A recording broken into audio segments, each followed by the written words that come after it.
This episode of It's Super Effective is brought to you by all our backers on Patreon. If you want to support the show, you can head over to patreon.com/itssupereffective. If you are looking for the interview we did with TheJWittz, aka Josh, you can jump to the 38-minute mark of the episode. Otherwise, the first 38 minutes are us off topic and then talking about a little bit of Pokemon news regarding Pokemon Go. Hopefully you enjoy the episode, and again, a big shout out to Josh for taking the time with us and podcasting away with us. It was much appreciated. Hopefully you guys enjoy the show. Thanks.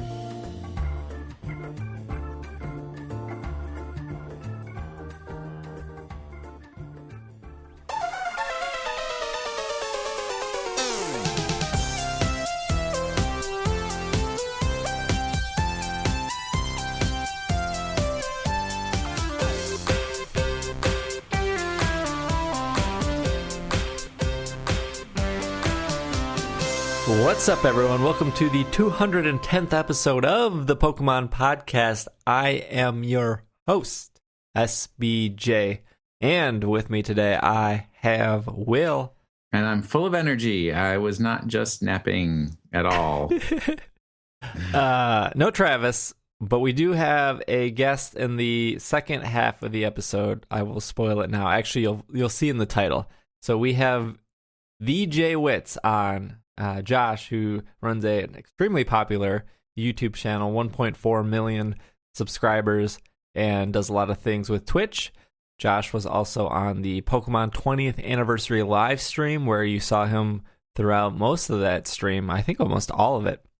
But we episode set up a little differently because we actually already recorded the interview this morning, and now Will and I are here to give you the front and back of the episode, as they say. So what is the YouTube where this guy came from? Because I didn't want to ask him that because I was embarrassed that I've never heard of it. Is that like E-Baum's World? What? You've never heard of E-Baum's World? I have, but I'm not sure exactly what you're asking. What's the YouTube? I don't know what the YouTube is. What is that thing? Oh, I see. You're making a joke of what YouTube is. Okay. Whoosh. Whoosh. You young kids and your YouTubes and Meepos. I get it. I get jokes. All right. So if you are a new listener, and we get some from time to time, and I don't know if this episode will be more popular just because Josh is on it. Maybe. I would assume so. But if you are a new listener, this is the Pokemon Podcast. It's super effective. I'm SBJ. My co-host here, Will, is also with me. Normally we have somebody named Travis on the show, but I didn't want to bother him this Easter morning. I usually try to give Travis more of a heads up than normal, and I did not get a chance because we were still finalizing things with Josh on Friday night. But that being said, this is all debatable. Well, so if you are a new listener, I can also say Travis has a family that loves him as opposed to either of us. Right. We have zero close or loving families. Let me just lay out the format of the show. We spend the first 10 to 15 minutes of every episode purposefully not talking about Pokemon. Usually it's what we've done recently, just some little life bits here and there. And then we normally go right into Pokemon news. After that, we take a break and we do our segment of the episode, which is always different depending on what's going on in the Pokemon world. This segment obviously will be focused around Josh and his YouTube career and his views when it comes to Pokemon and how he got going and everything like that. And then we take usually one more break. We usually, after the break, do some listener email, and we do our Pokemon of the week. Since we already recorded the interview with Josh, we know that that's really long. It was actually twice as long as we were planning, which is awesome, probably for you guys. But we will be cutting out the emails this episode just to keep it nice and tight. So we will be back next week to do emails. But like I said before, we spend the first 10 to 15 minutes not talking about Pokemon. So now that that's out of the way, Will, how was your weekend? It's been pretty good. So I had Friday off for the holiday because it's Easter weekend, and Friday was Good Friday, and I work for a Catholic organization, so they gave us Friday off. And yesterday I went out to Annapolis to see my BFF Joe and play some games at Third Eye Games out there, and got introduced to Dice Masters. Have you ever played Dice Masters before? No, I remember when it was extremely popular when it came out. It was all over the Reddits, as the kids call the r/board games. Yeah, it was very, very popular. I know it was sold out at the 2 game stores I went to, and the eBay game was very high for specific cards and dice. Well, it is, it does approximate a trading card game, except that it involves dice quite a bit. So, there's like theme card sets. I'm not going to call them decks, but theme card sets for like DC superheroes and villains and Marvel superheroes and villains and Dungeons and Dragons. I think those are the only ones that I'm aware of. And each card that you have in the set also has dice that go along with it. So the card kind of tells you how the game is played, and then the dice is what you actually use to do attacks and stuff in the game. And then each turn you get to roll a certain number of dice and place them and use them in different ways. And I mean, it was fun. It's just, since this was my first time trying it, it was there were strategy things that I just don't have inherent yet because I haven't played it enough. But like in our second game, there's like a health counter that's very similar to Magic. So in our second game of me playing with Joe, I got him down to 1 health within like 2 turns, but then he still beat me because I could never get rid of that last health point of his. But still lots of fun, especially if you like comic book characters and stuff and you can pretend that you're actually playing as them. So I had a team that was like Captain America, Iron Man, and Black Cat from Marvel Comics, which are all like comic book heroes that I like, especially Black Cat. You like Captain America?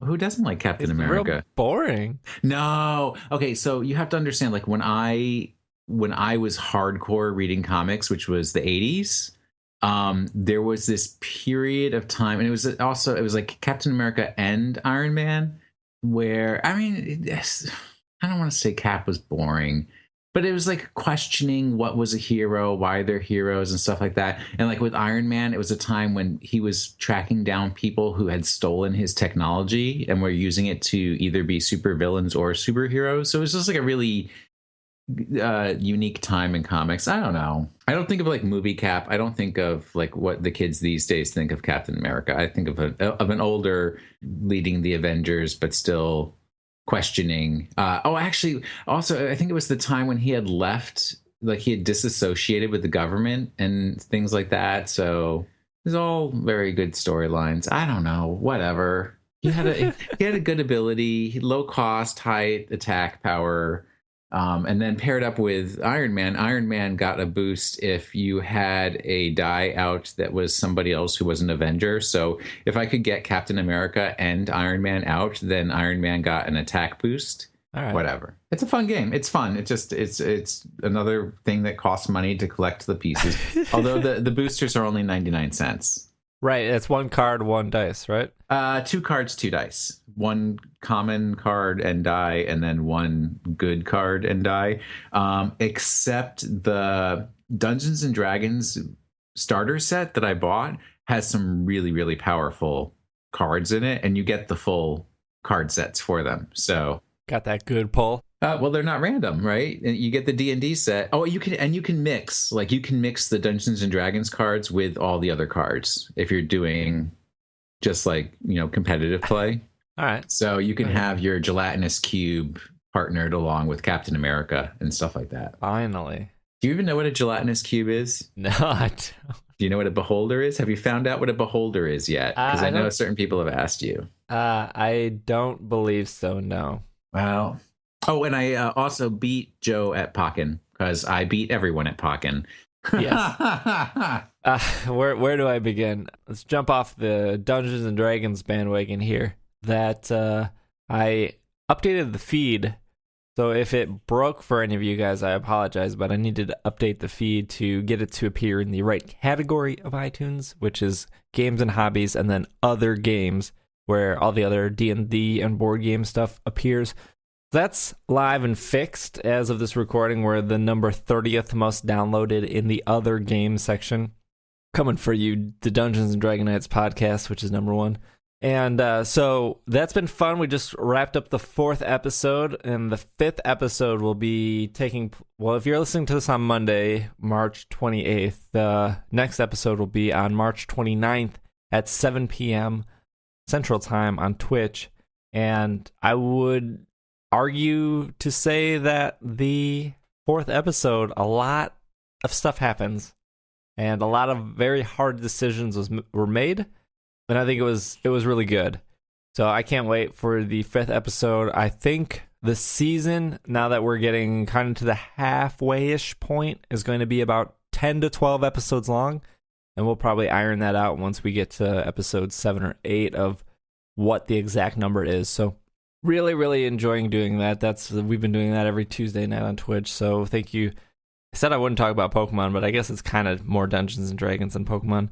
Other than that, my week's been boring. A lot of cleaning on my end, which not much to talk about. I ended up selling a lot of things to Amazon, getting rid of a lot of old games, cleaning my office, which I redesigned here to accommodate Twitching easier, doing the old streaming a little bit easier. I did a little Pokken Tournament, and I'm saying Pokken. I used to say Pokken. It's because depends on how. I think because you're saying Pokken, Will. Shame on me. I don't know which one it is. I would assume that it's Pokken because it's Pokemon. I say Pokken because they're pocket monsters. Yeah. I can't argue with you there. So did you get a green screen? I did, yeah. I went out on Amazon. There's so many different types of green screens and stupid stuff like that. I ended up buying like an $18 green. I mean, it's just a giant green cloth. I ended up buying one of those it was like $20, and then I bought some stands for it. And I think the hardest part was just getting lighting, because once you put a giant screen up, all of a sudden you're blocking. Because I have like you've been in my place. I have like track lighting above, 5 LED lights that aim. So once I put the green screen up, like the room just got significantly darker because where those lights were aiming are now blocked by the green screen. And it's not like you can aim it over because the green screen, at least mine it's set up to be about 5-6 feet tall. And so I ended up going to Home Depot later that night and bought some different kind of lighting. And I think if you ended up watching, I streamed Pokken Tournament on Thursday, and that was pretty much 90% set up of with the lighting I bought in the green screen. And I think it looked all right. Oh, yeah. No, you look great. Absolutely. Very clear. Oh, thank you. I'm still working to fix the voice issue. And I was actually talking with Micah, and he said, just actually record yourself and then fix it and then go live. And I was like, oh, that makes sense. Because before, like on my screen, because I'm looking at 3 different screens. I'm looking at the OBS screen. But that doesn't matter. I just gotta fix that. So I don't know if I'll do more of that. I think I do plan on streaming Pokken every Thursday night, but I don't know. Like I kind of want to try to get a little bit better at it, and so I don't know if I want to stream me just like going through matches and getting better. And you know what's So I have 2 questions for you. What happened to you in your childhood that has made you hate money so much that you're constantly getting rid of it? What do you mean by getting rid of money? You're like, I had to get a green screen and stands and there's lights, and I'm like, I can just see the money flying out of your hands. You're just buying all this stuff. Well, let's. So I got the Elgato Game Capture HD 60 or whatever it's called. Oh, another expenditure. So that I actually had a bunch of Best Buy gift cards that I had from Christmas that I just haven't spent. So I went to Best Buy, price matched it on Amazon, picked that up. Wait, Best Buy sells capture cards? Well, the Elgato is just like a little box that you HDMI into and then you HDMI out of. And then there's a USB part of it that goes into the back of your computer. And nice. I think most of our listeners probably know that I am on a Mac, not a PC. So I'm very limited in what I can actually get. And I have no interest in building a PC or going down that route. So I got the capture card. I had an Elgato probably 2 years ago, the older version, when I wanted to try to stream Mario Kart. And I didn't like it. So I bought this with the intent of, well, I have Pokken Tournament early because I got a review copy. I want to stream a little bit of it. And, if the capture card doesn't work that well, whatever. It's just easy return at Best Buy. It ended up working way better than I thought. And so I decided to keep it. And then the green screen stuff, that was a little bit of the leftover Patreon money that I had for the month that I used for that. And again, it wasn't that expensive. I think the stands to hold the green screen up were like $30. The green screen itself was $20. And then the lights that I got 3 different lights, and they were $10 a piece, plus $10 for 4 bulbs. So really, I set everything up for under $100. But it does make you think, like, it's not very cheap to, like, $100. Yeah, I guess. Well, $200 if you count the... Kind of expensive to get into. Yeah, or the background template that you have, the everything that you've already set up in Twitch and all the work that went into that. Now we're up to $500, $600, and your years of podcasting experience that have actually caused people to want to watch you on Twitch. Priceless. Yeah, it's different. It's definitely different being live and doing that kind of stuff. I mean, I like podcasting just because I feel more comfortable with it, maybe because there's not a camera pointing at me. But I've also been podcasting for like 6 years, so besides like replacing a microphone or like editing software or doing stuff in post, it's kind of been the same. It just a couple of things change here or there. Now when you're going to like video with a green screen, that gets a little different. And like you said, I kind of already had half of the equation prior to doing that half. I don't know, it's fun. It's fun to play with the community and stuff. But yeah, that's kind of been my week. It's been very, very busy. I haven't gotten really any other video game time in. I have been playing Clash Royale, which I think is really good. I was a little hesitant. So Clash Royale is an iOS game from the people who make Clash of Clans. And I was a little hesitant to download it or to play it because I know what Clash of Clans does to people. I know that it's very microtransaction heavy, but I forgot what I was doing. I was waiting for something to happen where I was in a situation where I only had my iPhone, and I was like, I've gone through Twitter a million times. I've gone through Instagram. I'm all caught up. So I downloaded it, and I really, really like it. I like it a lot, and some say it's like a tower defense game. I would say it's like a tower offense game where you have a deck of cards. So maybe this will wet your whistle, Will. Not gonna happen. You have a deck of cards. So your deck is 8 cards, and you have these little units that they all cost something. So just like, I don't know, it's all real time. So you have a little elixir gauge, and every second it fills up. And you can have max 10 elixir, and then you can play a card for like 2 elixir, and it drains that, and then the little units spawn on the map, and they start marching towards the other person's tower, and your goal is to take out their 3 towers before I think it's a 2-minute timer. It's a 2 or 3 minute timer, and then if there's a tie, if you both take out 1 tower, it adds another 60 seconds and doubles the elixir, so you can just speed up, and that's pretty much the game. It's real simple. There are microtransactions. There's a lot of things on timer. So when you win a match, you get a chest, and usually you have to wait 4 hours for that chest to open. When the chest opens, you get more cards, and you can level up your cards. And sometimes you can get a gold chest, which is an 8-hour chest, which I always do before I go to bed. It makes the most sense. But yeah, it's really cool. There's a Pokemon podcast clan, just PKMNcast. There's like 25 people in the clan right now, and everyone's super nice, super friendly, because when you're in a clan, you can trade cards. So like, hey, I need more giant cards, because my deck focuses around a giant, so you can there's a little button to like ask which card you need, and then people can donate cards to you, and then the people who donate get like extra gold and stuff for just donating. So everyone benefits from card trading, which is really awesome. It's really fun. Not gonna do it, but if anybody knows anything about the card game Ophidian 2350 or 2350. Hit me up. I want to learn about that game a little more before I spend $10 for a starter deck. Thanks. All right, well, let's jump into some news here.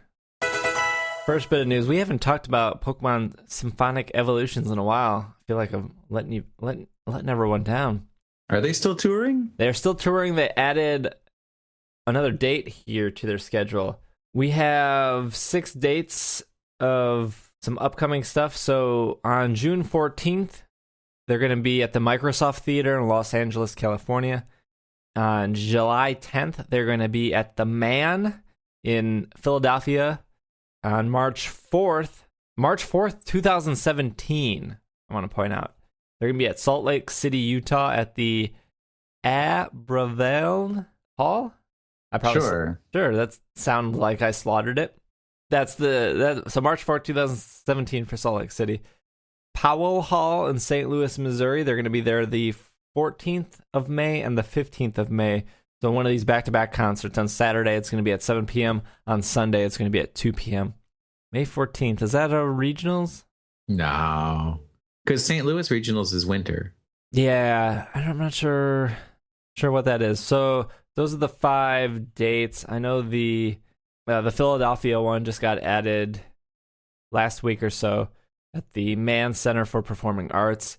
And most tickets, I don't know if you've ever been to Pokémon Symphonic Evolutions. I know Will and I both have been. But if you haven't, usually tickets range between $20 to $80. And if you're listening to this podcast, clearly you like Pokemon. It's almost like a must-see. Like, if it's near you, you should definitely take the 3 hours that evening and go and see it. Regardless of where you need to sit, it doesn't matter. Just going there's an experience enough, because it's music. You don't need to have the world's best view. There's a giant projector behind everyone. You'll be able to see what's going on. Really, really awesome experience. And if you're listening to this podcast, it's debatable whether you like Pokemon. All right, so the big news of the week, which will also be our only news of the week, is we had a first look at Pokemon Go. Niantic Labs released some details upon the game.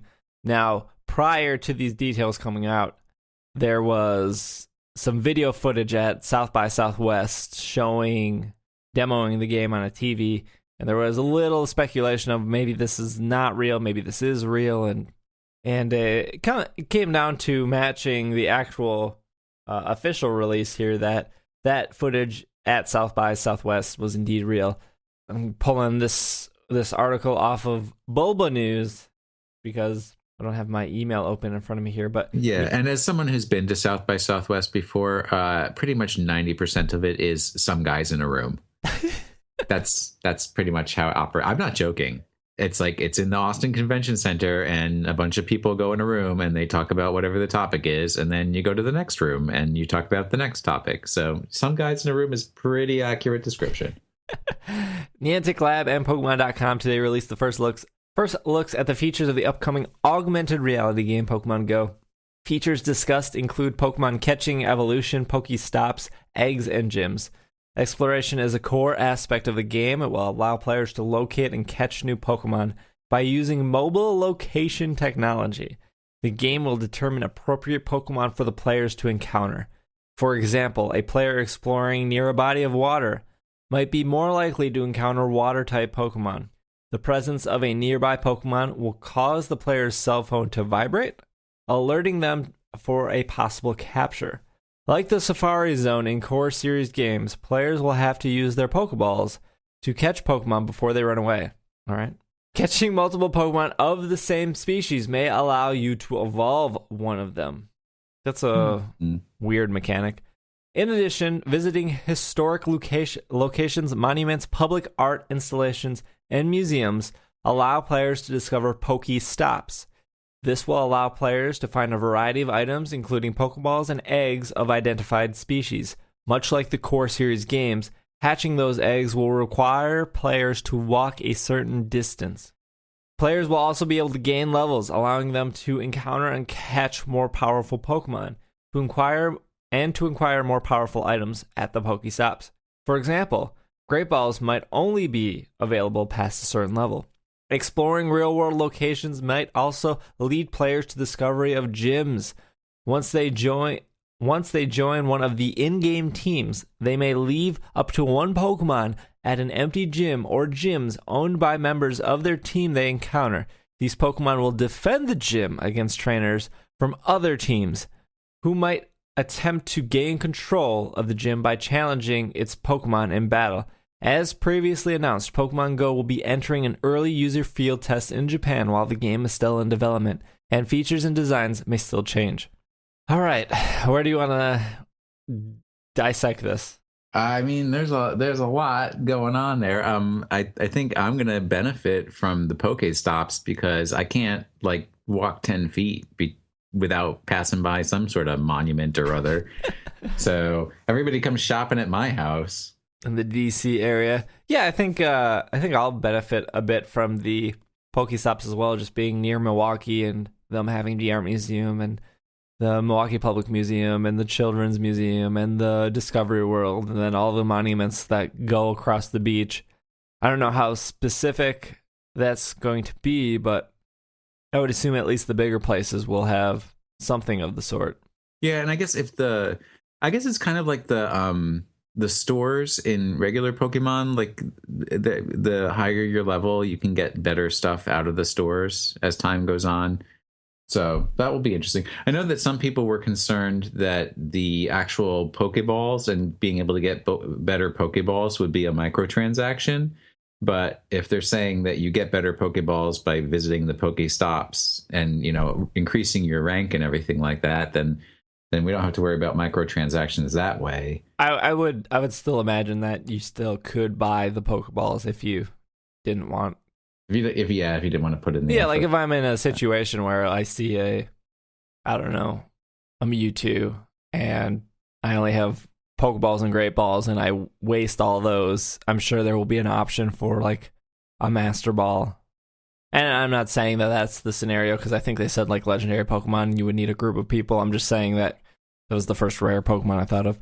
Yeah. The thing I want to focus on here is the gyms. It looks like as battling goes, you leave a Pokemon at a gym to defend it, and everything is auto battle, which wouldn't surprise me because in Ingress, the first augmented reality game that Niantic made, the whole premise of that was holding down specific locations, whether that would be a monument or just a popular zone, and then it came down to, was it just red and blue team or was it red, blue, and green team? I can't remember if they had 3 teams or 2 teams. There's only 2 teams. In Ingress, yeah. Before you could even do anything in Ingress, you had to pick a team, whether that's red or blue. And then once you join that, then it shows you the area around you. So if you pick red and all of a sudden you're surrounded by a bunch of blue, it's like, well, unless there's another bunch of other red people around, like with me that can help me, I can't take any of these areas over. And that was the big thing in Ingress is if something was held down by blue and you were red, you would need a bunch of red people to get together at the kind of around the same time to push on that blue to take it over. And if blue was aware of that or they were defending it well enough, it still wouldn't have mattered because you would need to outnumber them. So I don't know. So when they're explaining the gyms, like that just seems like the same exact thing Ingress did. They're just giving it a name. They're just saying gyms. And instead of you leaving your mark there, you're just leaving a Pokemon there. So I can't imagine it's going to be much different than that. And it sounds like to me, it sounds like these Pokemon are going to be auto battling, and maybe there's some type advantages where maybe everyone left water Pokemon, and then all of a sudden a group of yellow team came in with a bunch of electric Pokemon and they could take over that gym easier. It just sounds to me that this is still set up exactly like Ingress was, and this is all going to be auto battling. Very similar sounding, yeah. And I'm not saying auto battling is bad. I mean, I don't want a mobile game to annoy me every hour. Cool, let me know if there's new Pokemon in the area. Let me know if like I'm at a location where I get stuff. I don't need to know 100% of every single thing going on. So for this to be auto battling is almost kind of a relief of like, this is not a main series Pokemon game. It's not advertised. I mean, it's advertised as like almost like a supplement, like something you can do between your main series Pokemon game. I think because they have like a world view map, you can zoom out of your map at your location. So that's also going to help you if you are in the mood to hunt down Pokemon. It'll give you an idea of where to go. I think it's not just like, I think people were originally thinking like at any time you're walking down the street, driving your car or whatever, and then there's a random encounter and you've got to be able to react. I think there's going to be some functionality in there where you can look at the world map and decide, hey, I want to take a walk, and I guess that's where I'll go because it looks like there's some activity over there. So you can have a little more control over your experience that way as well. Yeah. The catching the same Pokemon to level up or to make a Pokemon evolve, I think is really weird. Yeah, but I mean, in side games, there's always weird stuff about evolving Pokemon. And I mean, right, in Pokemon Rumble, you don't evolve Pokemon at all. You've got to catch every evolution separately. In Pokemon Shuffle, you don't evolve them at all. I mean, there's Mega Evolution, but yeah. So, you know, it's not canon. So whatever, they can do whatever they want. Yeah, and so far we've only seen Generation 1 Pokemon in any screenshots or previews. Even at the video of South by Southwest, it was an Ivysaur. And they did use a Master Ball in the Ivysaur, which just confirmed that there are indeed Master Balls in the game. There's also in the video an Ultra Ball and I think a Great Ball. Yep. So they've got a range of balls to choose from. All the balls you need in Pokemon Go. I'm still fairly confident that this game is only going to launch with Generation 1. I'm very, very confident that that's going to be the case. Yeah, I think you're right. It looks like there's a crystals currency. So there is something to support microtransactions. I would assume that if you need to buy like a Pokeball in the game, you use your money to buy the crystals, and the crystals buy the Pokeball. I guess there was this big study recently that if you use your money to buy an in-game currency and use that in-game currency to buy other things, it makes it easier for people to spend more money because they're not thinking directly where their money is going. I mean, obviously, if you sit there and you plan it out and you think about it, you understand the system, but clearly putting an in-game currency to buy stuff in-game results in more money being spent. Yeah, because people don't think of it as money, right? It's crystals. It's not dollars. So I can spend as many crystals as I want. Also, if you were to spend real money to buy crystals, and there's also a different way to get crystals, it kind of blends that a bit to back up Will's point of like, well, I'm not spending money anymore. I'm spending crystals. But that's a whole other topic for a whole other time. But I would assume that Pokemon Go is coming sooner than later since we're getting this footage now. It's in somewhat open beta in Japan, from my understanding, or about to be. Yeah. So if they're pushing beta, they're probably on the success path to getting it to launch. And I would say also on some of the feedback that I've heard from lots of people about, oh, after what I've seen, I'm not interested anymore. Blah blah. Pokemon Go is gonna suck. Blah, just like I said. Blah. This is release 1. It's a game that can evolve over time. They can make changes based on people's experiences, on what they're enjoying in the first release and what they're not enjoying in the first release. So don't give up on things just because the initial reveal is not 100% everything that you had hoped and dreamed of. You know what's funny is I also saw a lot of people going, oh, I'm no longer interested in Pokemon Go. And like what I've seen so far is exactly what I expected it to be. Like nothing has, like everything I've seen, I go, yep, that's what I thought 4 or 5 months ago or whenever this was announced. Like, this is exactly what I assumed it was going to be, just based off Ingress. Like, if people are disappointed, like, we stressed on the show over and over that this will probably be very similar to Ingress. And if you're curious, you should go play Ingress. Because Ingress, like I've stated, is you either like Ingress or you don't. There's no one's casually playing Ingress. No one's logging in maybe once a week to play Ingress. You're either logging in every day or you're not. Well, I'm still 100% on Pokemon Go, and I've never played Ingress, so I'm psyched. I'm ready for this game to get here. Yeah, I'm gonna play it, but like I said, nothing to this point has surprised me. It's exactly what I thought it was going to be. So I didn't have overly high expectations. I know a lot of people did, and I tried to lower those expectations. And I what was it? I compared it to like Red Steel. When people were like, oh, I can't wait to play this online, blah, blah, blah. I was like, where are you getting these expectations from? This is just a launch Wii game that was really bad and didn't have anything. Getting off tangent. You're on the tangent. You're not getting off it at all. I'm all about the tangent. There you go. Well, that was really the big thing that came out of last week. The other bit of news we have, which isn't really that much news. It's news for news. is next week, by the time we record, hopefully, or within an episode or two, we should have more news regarding Pokemon Sun and Moon. It is been brought to my attention that there will be some Pokemon Sun and Moon news on, I forget what the TV show is called, some show in Japan. Poke-Chin or something like that. Like Pokemon House, I think is what it translates as. Right. So I would assume not a lot of news. Usually that Pokemon House or whatever that show is called is dedicated the first 25 minutes to whatever they do on a weekly or monthly basis. I can't remember how often they show. I would my guess would be the last 5 minutes is where we would actually get the information. It's not going to be 30 minutes because the show is 30 minutes long. It's not going to be 30 minutes of Sun and Moon. It's going to be probably 5 or so minutes of some content we'll get. I don't know what that is. If I was to shoot in the dark, my guess would be we would see the starter Pokemon. That would be my only guess.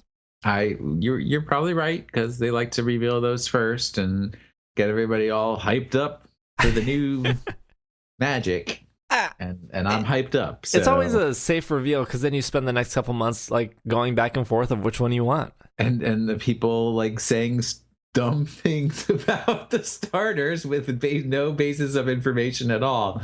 I noticed that water starter is more fish-like, so it's probably going to be pure water and not water fighting. And like, what? You know, some speculation is awesome and spot on. Some is really reaching, but yeah. Well, don't let your dreams be dreams, as a famous person once said. Person so famous that the name has forgotten you. What we'll do is we will take our break, and when we come back, we're really, really excited for the conversation we had with Josh. So hopefully you guys enjoy that, and yeah, we'll be right back.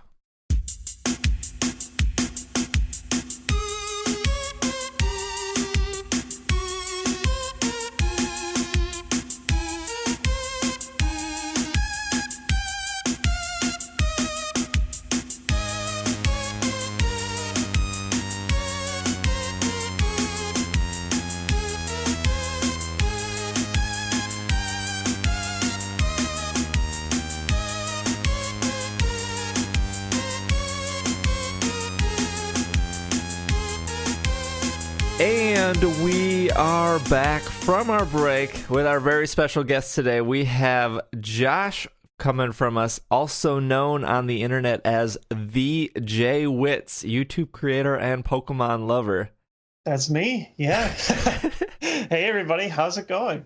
Good, we're good. Will and I are here. JWittz is here. Josh is here. So first off, before we get into things, thank you for taking the time on this Easter Sunday to be on. Oh, no problem. Just so happens I have a little bit of time in the morning. Seems like it'll work well. And then I'll get back to hatching my Togepi's later. That's awesome. Are you going for a shiny Togepi? No. Seems like a good idea. My wife, she does all the shiny hunting streams. I know she just sent out a bunch of Togepi and Baniri over Wonder Trade yesterday. So that was somewhat magical. I suppose both those Pokemon make sense for this weekend. Yeah, I was like, Hoppy Easter was one of them. Like, she nicknamed them all. I don't know. We have a lot of fun with stupid puns and opportunities to use them. Oh, that's like the joke I put on Twitter this morning. What do you get when you cross Celebi and Baniri? What do you get? Celery. So oh no. Ooh, I was gonna say we need to break the ice, but I think Will already did that. It's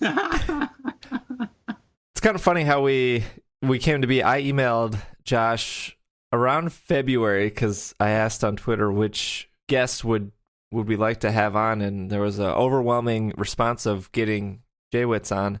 Of course, Ed in February was probably busy for Josh, was busy for me, and oh yeah, I lost that whole month. I lost that entire month to various things. There was a Pokemon regional, there was the Pokemon 20th stream that we did in San Francisco with Twitch. There was the Miyamoto interview that we had to do in New York. I lost that month. I don't know where it went. I feel like all those reasons you listed are very fair reasons. Oh, no, it was a good month. We just lost it. Yeah. It's gone. Rest in peace. Oddly enough, I followed up, and Josh and I started talking, and really later that night, because we both got Pokken early, we both got review copies, we ended up facing each other on Pokken, not once, but 3 times within an hour. Oh yeah, on the launch night, like right before the game dropped. Yeah, and that was the first night I really started streaming. I went out and got a capture card just for Pokken. Before we have a list of questions for you, Josh, but let's get your thoughts on Pokken, because you beat me pretty hard 3 times. You were maining Mewtwo that night, and I was actually just picking Pokemon that the viewers were requesting to see. Yeah, it's funny you say that, because not to bring you down an additional peg, but it was actually a rough night for me on Pokken, and your matches were like a brief beacon of light for me during that early segment. A big problem with Pokken and the review copies is I was in a really weird spot where I was able to play through as much as I could for the review. I probably logged in around 20, 30 hours or so to get my review together, but a large majority of that was spent sunk deep into the game's absolutely massive, and not necessarily in a good way, but massive single player, like all the leagues, going through all the way up through Iron League. You have to play like over 100 total games just to clear and unlock everything. So I only got a little bit of time to play online. A lot of the people that did have review copies, and a lot of them didn't even necessarily make reviews, but they were preparing other forms of content. They only played online. So it took me a while to get used to playing real people, I guess. And I was getting bodied pretty hard until finally the game released and all the new players came in. And then the tables had turned a little bit. So I appreciate the couple of wins you were able to spare me during this stream. Yeah, and don't worry too much. Steve is actually terrible at Pokken, because I beat him literally the second time I played at all. But to be fair, I do not fancy myself a very strong Pokken Tournament player at all. And I normally pick up fighting games pretty easily. I'm a big fan of a lot of different types of games.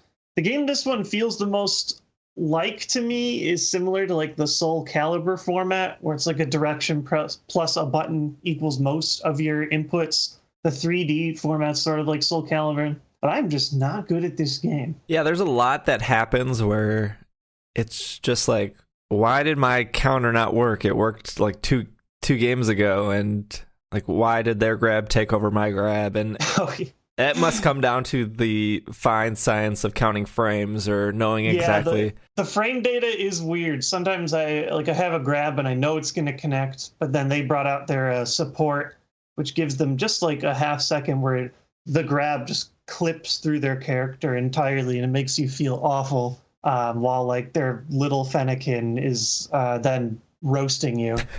It's interesting with Pokken, and I kind of touched on this in my review. Like, I don't think I'll ever be able to compete in it, just because I don't think I'm very good at it, but I love watching it, and it's fun seeing the competitive scene slowly ramp up. Had a small side event at Final Round 19, and obviously it's going to have a lot of much bigger events at stuff like CEO and Evo and Pokemon Worlds. So I think it's going to be extremely hype to watch live. Yeah, it'll be really cool to see like expert players playing it versus like hacks like me. When I get really excited because I can like dominate people with Chandelure, but I know that's not going to last too long. Yeah, it's interesting to I'm like watching online, and early in I've seen a lot of players struggle with the long range characters like Chandelure and Braixen. I don't know. Pokemon pronunciations are they don't matter. Oh, we're experts at slaughtering Pokemon names here. Yeah, it's I talked about it in the video. I just feel like if somebody knows which Pokemon you're talking about, probably don't correct them, unless it's like they're saying some unholy combination of the English language that you've never heard before and hurts your ears. You probably know what they're talking about. I am talking about Slightly Big Fennekin. Not the biggest Fennekin, but the slightly big form of it. Slightly Big Fennekin is very difficult for newer players to deal with, especially like that. I think it's like the back A attack that just creates a giant fire blast. Players just eat that up. or Chandelure has some really nasty long-range stuff too. I found the game actually feels pretty well balanced, aside from some small issues. Like I've seen this disgusting infinite that Shadow Mewtwo can do if you block one of its attacks, and it just times you out by just infinitely chipping out your damage all the way through for the entire clock. That's like a gameplay balance issue, or like a gameplay glitch. But in terms of the characters, I feel like they're all at least somewhat viable, and they feel pretty vastly different from one another, and I really like that. Yeah, I was surprised how different they all felt. And a lot of people were complaining that Pikachu and Pikachu Libre were similar, but yeah, they share a couple things, but they're definitely different too. Oh yeah, no, like Pikachu Libre has that whole mechanic around getting buffs on grabs that Pikachu definitely doesn't have. They both have a similar type of speed, but I guess they are both Pikachu. So there's that. I'm personally like infinitely heartbroken that Hawlucha was not chosen to be a fighter in this game. And the second they announced Pikachu Libre at last year's Pokemon Worlds, I knew that ship had sailed. It was all over for me. Yeah. And then meanwhile, playing in like one of the training dojos, there's all the various Pokemon all around the place. I saw Hawlucha jumping on a trampoline, and I was like, oh man, they're just rubbing salt in the wound. The best is the Whirlipede on a treadmill. I'm sorry. That is just insane. That's great. I've seen Electrode on the treadmill as well, rolling along. There's all kinds of adorable stuff like that. I think there's one of the stages has like a literal Pokemon breeder just like biking in a circle throughout the match, something like that. There's all kinds of little Easter eggs. That's one of my favorite. Speaking of Easter, good day to talk about those. The stages have so many different little things added to them. It's one of my favorite parts of the game. I think the people who made Pokken, because obviously Pokken was not made by Game Freak or the Pokemon Company, but the Namco Bandai, they really truly enjoyed and understood all the aspects of what makes Pokemon special. As you can see, not only in like the fighters, but definitely the backgrounds and surrounding areas. I do think it's crazy that they played their cards right away when it came to setting up official tournaments at Worlds and at EVO. Yeah, I know. I don't know, like, I'm not going to drop names. I don't know who's allowed to say what, but I do know a lot of people that work for Pokemon, and I do know some people that are really invested in helping that scene grow, and they're really excited about it.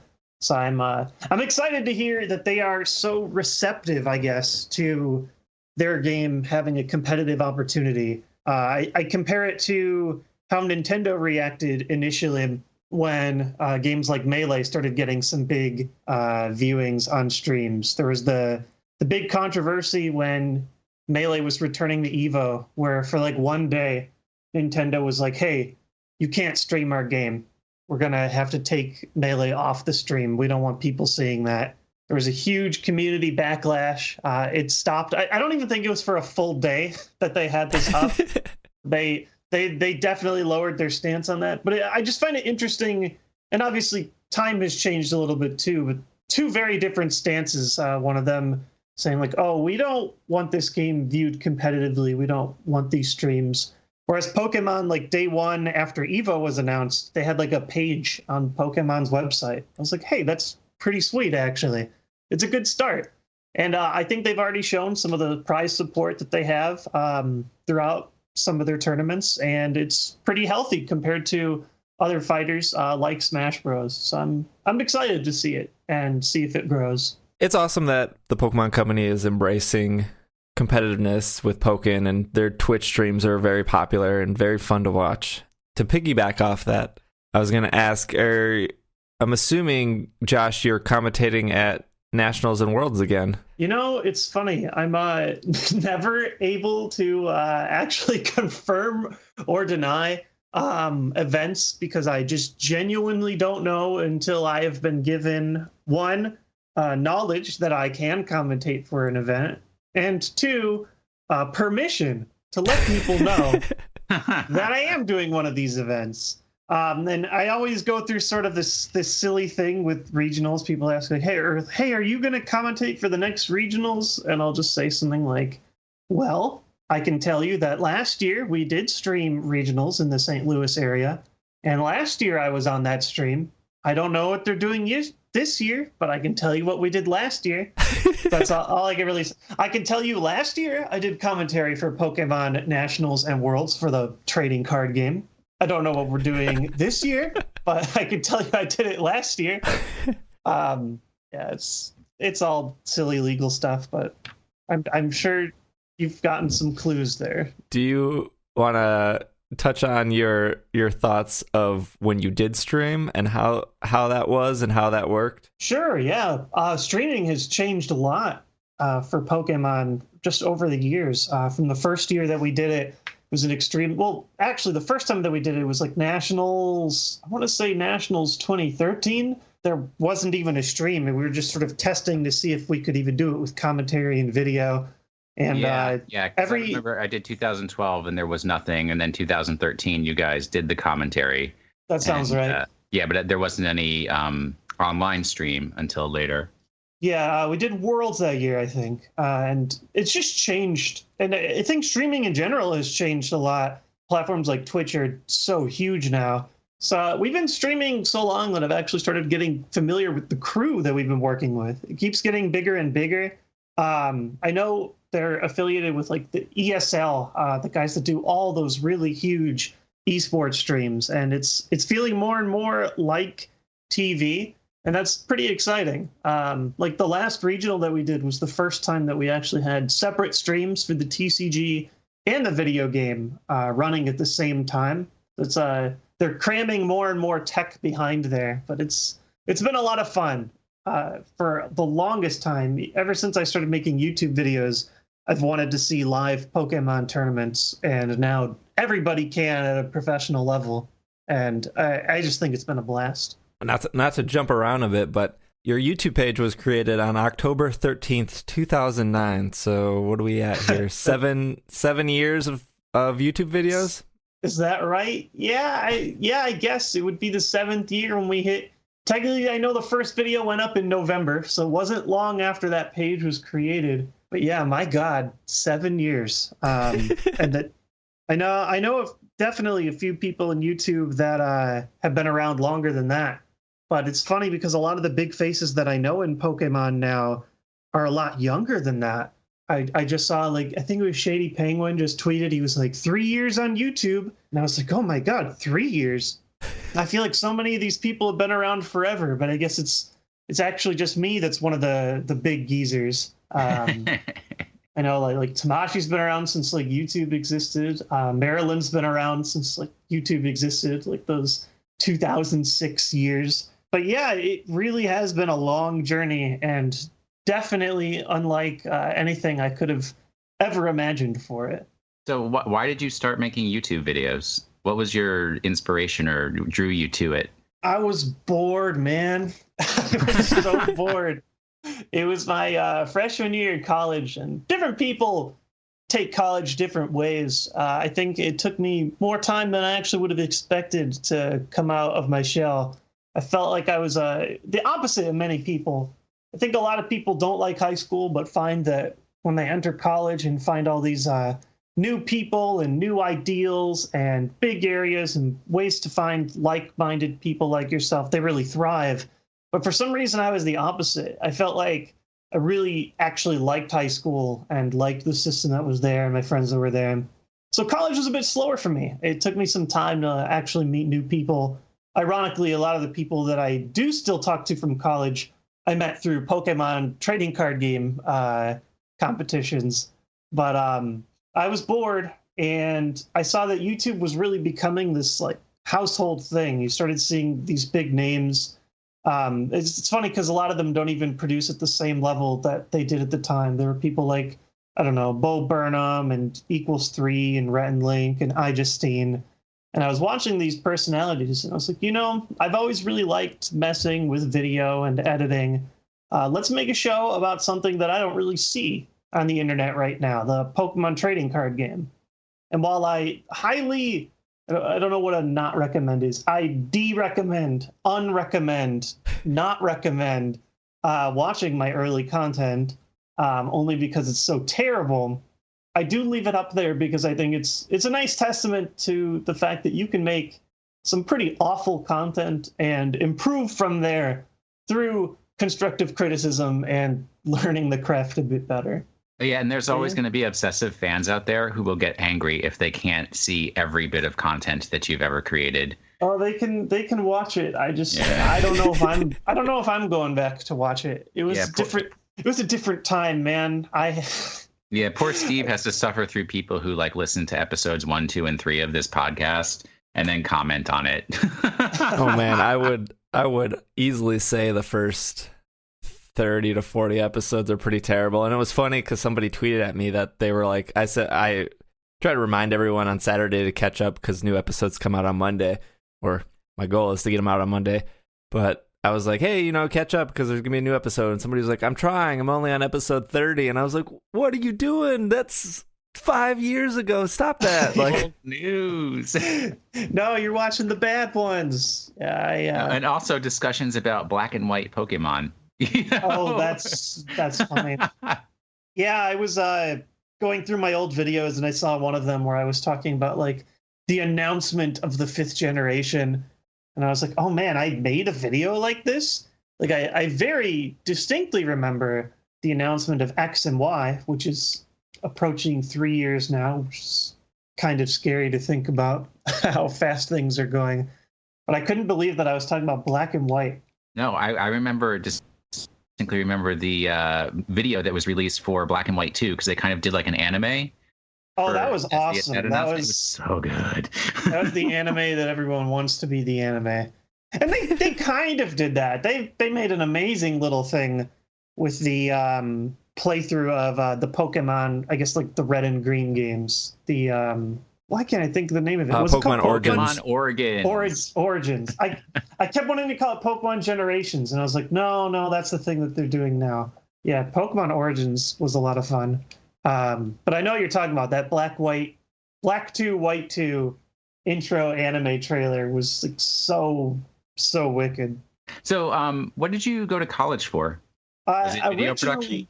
Originally it was advertising, and we slowly morphed that. It was within the same, like the College of Media is what it was called at U of I. We morphed that into media and cinema studies. So it wasn't necessarily video to begin with, but we slowly got there. That's cool. So there's lots of kids these days who want to start producing online media content and stuff like that. So we get a lot of questions about, what can I do? How can I get into it? What's the starting point? What advice would you have for like I don't want to say kids today, let's say people today who might want to start doing YouTube or Twitch streams? I mean, I'll start you off with one thing you don't have to say, which is don't do Minecraft because everybody's doing Minecraft. Well, you know what's funny? At the end of the day, it depends on what you want to get out of video creation, but I would never go into it expecting to become huge. Certainly hope for it. I'm sure lots of people hope for it, but I think if you make that an expectation, it's easy to get frustrated, especially in the early stages when you're slowly building up your channel. But a fun fact, actually, speaking of Minecraft, I know the Diamond Minecart is one of the largest Minecraft tubers, now just YouTubers in general. And he started, like I did, making Pokemon trading card game content on a completely different channel, called like Pokemon Dan level 45 or something like that. So I guess the lesson from there is the content that you make when you first start making videos can always change into something else if you're more passionate about something else. Even for me, I started making Pokemon trading card game videos, talking about like dedicated strategy and tournament reports and stuff. But I found myself most passionate about talking about video game lore, so we were able to change that. So I guess a big thing is don't think you have to lock your channel into one thing. You can always change what you're making. But in general, I guess try and make content that you're passionate about versus trying to make the content that you think people are going to like the most. And obviously the best is when you can capture both of those worlds. It just so happens people really liked hearing about Pokemon lore, so that was a lot of fun. While it isn't necessary, I think a big thing is trying to find subjects that haven't been tackled before, or maybe haven't been tackled in a certain way. YouTube is so much different now than it was in like the 2010s, where it's really hard to find new stuff because a lot has been covered. So anytime you can share something unique, I think people really like to see it. Sure. Sure. Just the other day on YouTube, I saw something that I'd never seen before in my life. It was a guy talking about a very in-depth tutorial on how to beat a Super Mario 64 level by like only holding down the A button once. And it's like a 25-minute tutorial explaining everything that he does in this tool-assisted run, including things like taking Mario into what he calls alternate universes, or pushing Mario against a wall to build up speed for 12 hours. It was the weirdest thing I've ever seen, but it was one of those things where it's like, this is why I love YouTube so much, is someone's going to create the content that I didn't know I really wanted to watch. And it turns out watching a guy talk for half an hour about how to beat a Super Mario 64 level in a very specific way, it just blew my mind. It was one of my favorite watches. It went up like right at the beginning of the year, and that video almost has 1 million views. So I think people are always looking for crazy cool content. They just didn't know they wanted it yet. Yeah, I always take that as the opposite. It's like, I can't believe somebody made a video about that. I wouldn't even think to make a video about that, and yet there it is. Oh yeah, no, it's I guess YouTube is just such a big, expansive world that you can always find a place to express yourself. I know I'm like mega rambling on this. I just really, people always ask me over and over again this kind of question, and I try and give them as much info as I can, because I can't answer each and every email that I get. So hopefully people stumble across this podcast and they have one of their questions answered in one way or another. But I think no, I was going to say, so you don't be afraid to evolve over time, as your interests and passions change, and kind of just like, I don't know what the other half I would say, how I would describe what you were saying. A big thing is also, I think the scariest thing is criticism. Internet comments, especially YouTube, 100% YouTube, are just a whole nother animal entirely than really any other kind of feedback that you can get. I would say, if you are looking to improve, if you aren't fully satisfied with the content that you're making, very cautiously read the comments and try and not take them at face value, but maybe try and get the message out of the comments. Someone might say something really nasty and awful, but maybe deep down in there's like a small truth that can help you improve on your videos. But on the flip side of that, if you find yourself getting too frustrated with comments, or it's ruining or impacting the way that you want to make your content, there are always ways to disable them. There's plenty of large creators like Total Biscuit that don't run comments anymore, and he seems perfectly happy with the content that he's making. So I guess take comments with a grain of salt. YouTube is unfiltered and awful, so you're going to get some of the grossest comments you've ever seen. But especially when you're starting, there might be some small nuggets of truth in there. Yeah, we get some pretty ridiculously bad comments in the iTunes feedback. So we're familiar with that area. A shame. That's like your bread and butter, I know, for podcasts, right? Gotta get them 5 stars. We're in a good position where we have over 500 reviews. So that's awesome. If one comes back negative, it's mostly like, well, at least you listened to us, like, and you took the time to like provide feedback, because a lot of times in podcasts, especially like I go through a ton of podcasts. If I don't like a show, I just move on. Like, I don't take the time to leave a review. Yeah, that's kind of my, like, reviews are a little bit different, but that's what I try and tell people for comment etiquette. Like, if you really didn't like something, you can save time in your life. Instead of writing that horrible thing you were going to write, what if you went and found something else that you did like? Not just comments. I think that's just like life advice. Some people get so mad. Oh, I really hate that this guy likes that video game. I can't believe he likes that game. I'm going to say all the bad things about that game as I can to make them feel bad. And I don't understand that mentality, because, you could be playing like a good game instead that you like, right? I like it. It just seems like a better use of your time than to let people know that what they're playing is bad. But I don't know. Internet culture has changed so much. But that's my life advice to you. If you find yourself like, man, I really hate this thing and I want to let people know how much I hate it, maybe it could be healthier to indulge in something that you absolutely do love. Unless, I guess the scary end game of that is maybe they do love telling people how much they hate things. in which case, I can't stop you. I just can't say I understand you. Right. I was going to ask, so you're at 1.4 million YouTube subscribers here.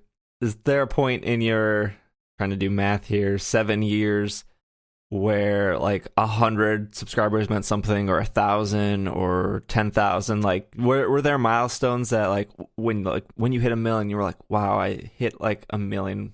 Yeah. It's funny, different YouTubers like approach YouTube and the numbers you get from YouTube in different ways. And I've seen myself sort of go start in one place, change completely, and then sort of go back to the first place. But when I started, I didn't really care that much about numbers. The big number I wanted to get was like 100 subscribers. I remember that was like a big thing I really wanted to get.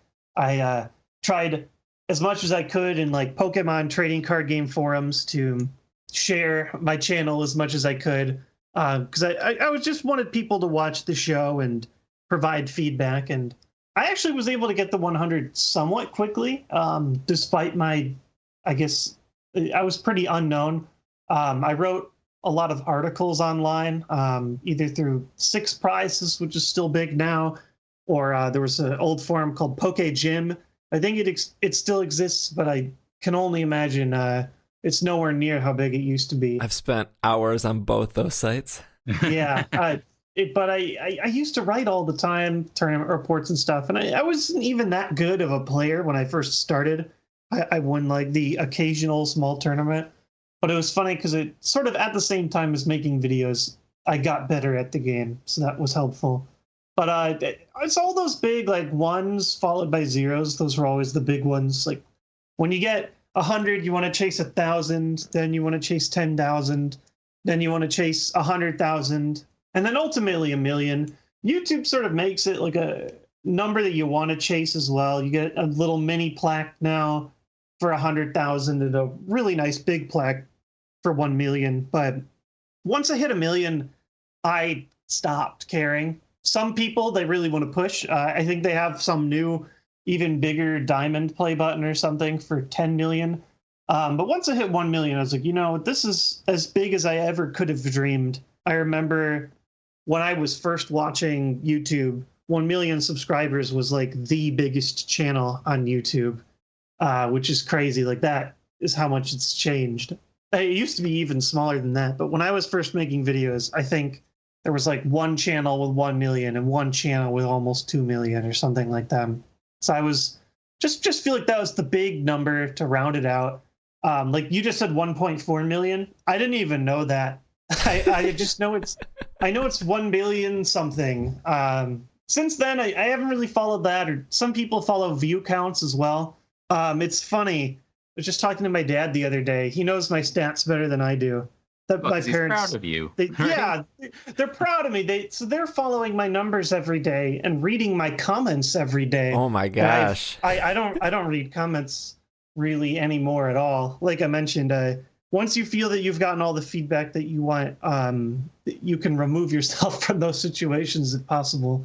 But so that they'll like come up to me, they're like, "Did you read that comment?" And I keep telling them, like, "No, I don't read the comments. No, I don't follow the numbers anymore." They're like light analytics. You know, I'll follow like my month-to-month statistics just to see if something is helping or hurting the channel. But I don't know.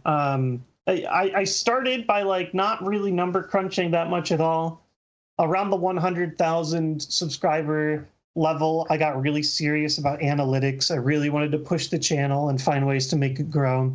But now I'm kind of satisfied. I don't really feel like I need to make like massive pushes to the channel or try and do everything I can to cross promote it anywhere I can. I've just been, I guess, blessed to sort of ride to 1 million, and I kind of feel satisfied with them. So the way YouTube works is you get $1 per subscriber per month, right? I mean, that's the only metric that matters, right? No. Oh my gosh. It's like YouTube's interesting. I get it. People are incredibly interested in learning what people make when it's a career that's so vastly different from the norm. But I do get tired of people. They ask me like what I make, like money wise, and I think to myself like, man, if I was talking with like my friends, I just don't have those conversations unless it's a real like intimate friend, you know. I just don't normally be like, yeah. So what are you making? You know, what's your what's your year-to-year salary? I get that question so many times in public events, and I just, you know, I try and give a generic answer just because people want numbers and I don't like giving numbers. Well, one, because it's not what you think it is. No, it is not $1 per dollar per any of those. Per month. I can tell you, we have 1 million subscribers. You can take all my YouTube years and all my views and earnings, even take all my ad earnings, combine all those together, and that number is not $1 million. So make of that what you will. It certainly is helpful. You know, I tell people I'm able to provide, and we are renting a home, and we can enjoy ourselves in day-to-day activities. But I don't consider myself to be quote unquote rich. You know, I'm not Donald Trump rich, but compared to well. That's actually a discussion for another time, whether you think he has money or not.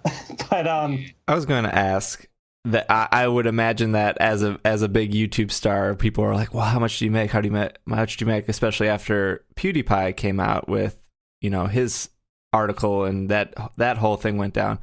But I think, oh, did he? I don't see. This is how like out of the game I am. I've seen 1 million articles of people guessing what people make. I see those all the time. Top 10 earning YouTubers. Can you believe what Phil DeFranco's making? There's a website called like Social Blade that a lot of people popularly cite. Social Blade says I make like between like $5,000 and $500,000 a year. like some vast estimate. I think it's become slightly more realistic since. But I guess I'll tell people I am somewhere within Social Blade's estimate. Last time I looked at it. Sorry, but what did PewDiePie say? I actually don't even know. I can't remember the number, but that made me think of like people trying to guess wrestlers' pay salaries, and you always see like, oh, I think John Cena makes $2 million a year, but the Big Show only makes. Anyways. No, yeah, people are curious, but I think there's a level where it's like beyond curiosity and more just feels kind of invasive. Well, I think ultimately they want to know, like people want to know if they could make making videos a career, right? But the actual secret is you make videos because it's something you want to do for yourself and something you enjoy doing, and then hopefully a career comes out of it. Absolutely. Yeah, it's especially difficult. I get people all the time saying like, hey, it's either someone saying, hey, I want to do this for the rest of my life, or parents will come to me. They're like, my son wants to be a professional YouTuber, a professional streamer. Do you have any advice? And I always say, like, you can't go into it thinking that it's going to be your job. I've seen so many people become disappointed, even successful creators disappointed because they couldn't reach some kind of goal in their mind or to self-sustain. Simply being able to self-sustain by making creative content, by just, you know, like being able to pay rent and pay insurance and pay food and live day to day. That's a big privilege that I don't even think a lot of creators have. It's just the truth of it. And so a lot of us, you know, you look for other opportunities or advertising deals or whatever it is that you can to keep your passion alive. But it's it has to be a passion almost always. The second it becomes a business, I think it's pretty frustrating, one, just because the numbers aren't what people think they are. And two, the second your passion becomes business, then you start to hate the thing that you loved creating in the first place. It's a fine line, but I'm at least happy to clear that up. Like, no, I'm not rolling in it. As I mentioned, I'm renting a home right now, you know. I drive a Honda Civic that is older than 2005. You know, they're like, that's actually a personal choice. I just have never been a big car person, and I don't like overspending on cars. But I do also understand, like, amidst the entire world, sure, we're extremely fortunate. I think you hit the nail on the head earlier when you said, like, you go into YouTube not as a career but more as a passion. Yeah. I mean, it is a lot of fun. That should be where you start. It's like, what's fun? Yeah, I think you see that problem a lot with new YouTubers or new Twitch streamers, and I think Twitch is like the new hotness, the new, like, I want to be a Twitch streamer, like, I want this to be my job. And at least when I started this podcast, which was almost 6 years ago now, the first 4 years of the show, I never asked for a penny. I never had like a donate button. I never wanted, I did the podcast week after week because I listened to so many podcasts that I was like, I want a podcast too. I want people to listen to my monotone voice and hopefully get some enjoyment out of that. And it wasn't until 4 years in where we were like, hey, let's do a Kickstarter. And then the Kickstarter ended. It was like, well, people are now saying they missed the Kickstarter, so let's do a Patreon. And cool, that's awesome. Like, that's a little extra money that we can put back into the show every month. And that's awesome. And that took 4 years of like consistent content to do.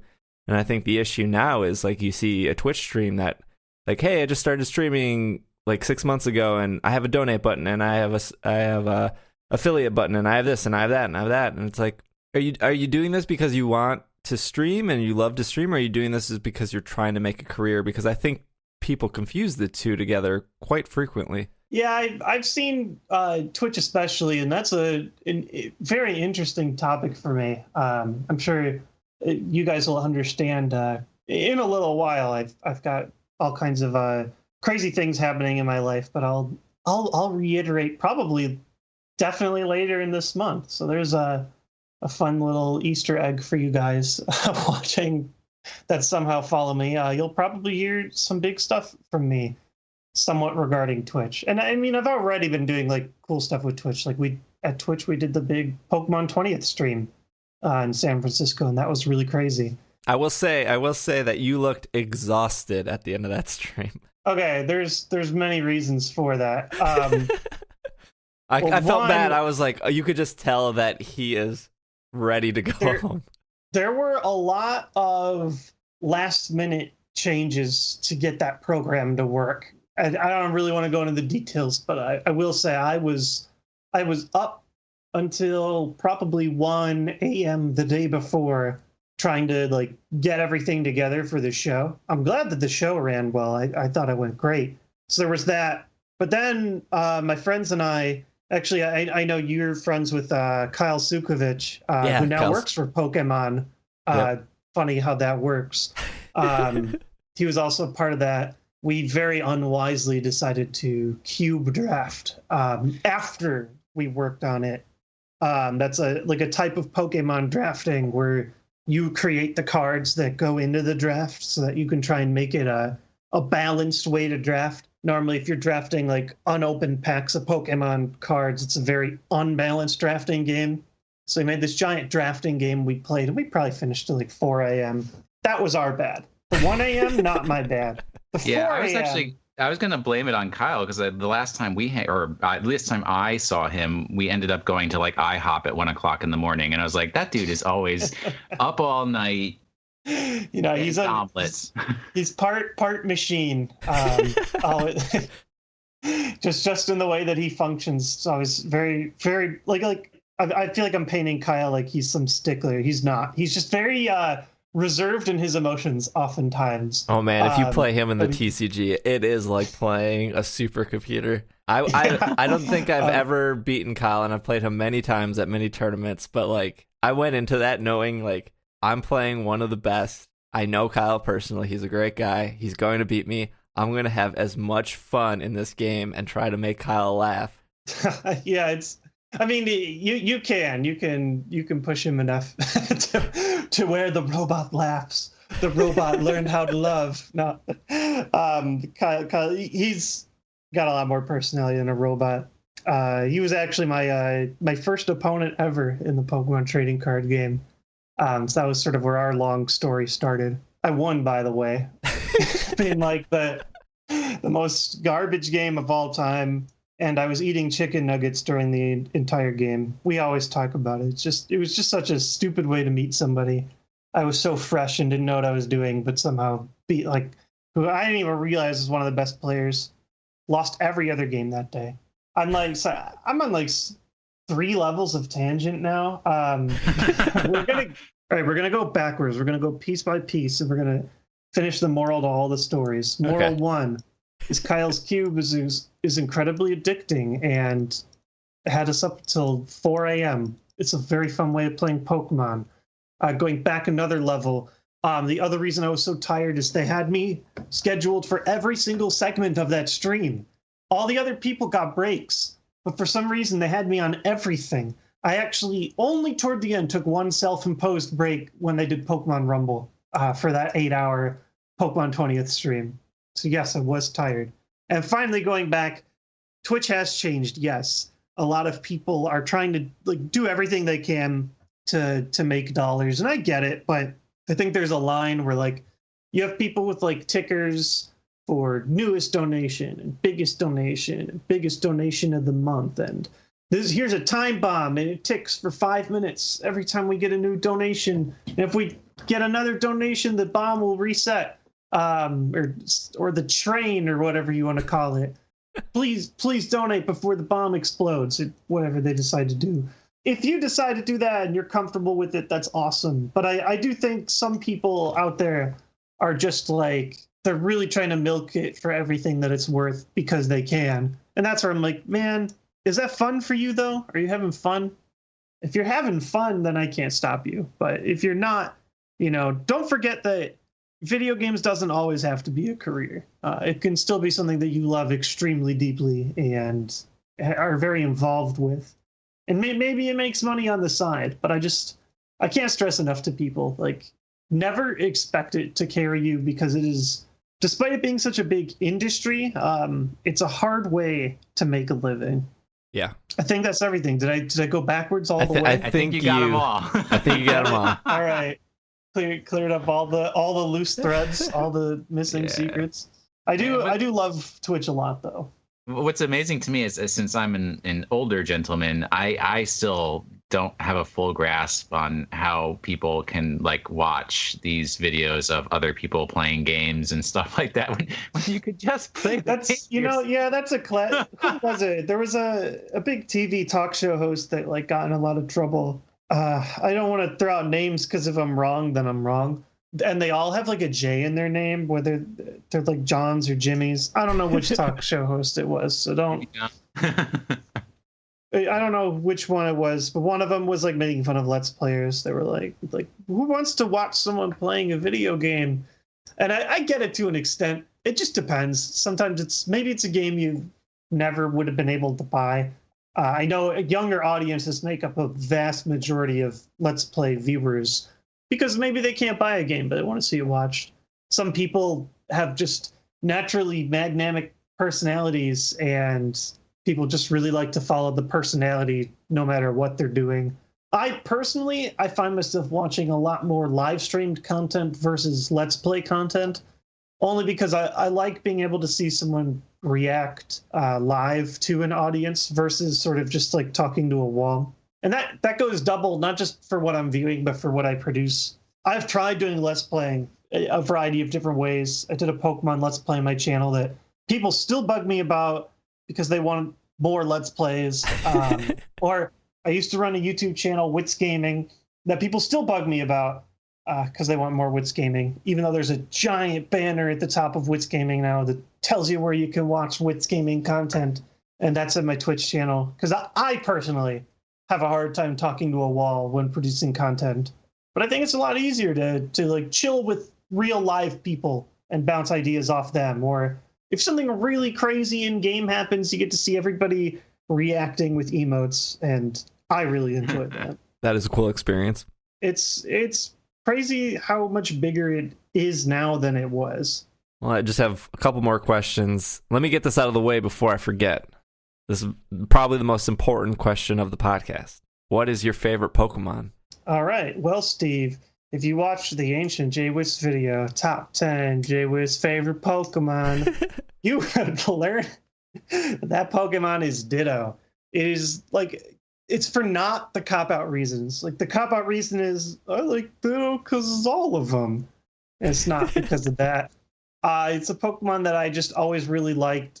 I found it hilarious in the anime, where you have Pokemon transforming, but they still have Ditto's face. Something about that I thought was so adorable. It also transforms into a cannon in that episode for some reason, which is awesome. The trading card Ditto was actually really good in the early days of Pokemon. Had a lot of versatility because you could attach any energy to it and it became any type. So a double colorless was like 2 rainbow energy on a Ditto, and it did some really cool things there. And in general, I just think it's cute. Once upon a time in 4th grade, I got my mom to make me a Ditto costume for Halloween. That's out there. I think you can even still find it on that same video, the top 10 favorite Pokemon video. It's an older video, but I think it still holds up. That was made during the 5th generation, and I don't think any of the 6th generation have changed my top 10. I just like Ditto. How come when you come out of the Pokeball, it's a Hoppip in your intro? Okay. Hoppip is number 2. Hoppip's close behind. The big thing from Hoppip goes back to the trading card game video days.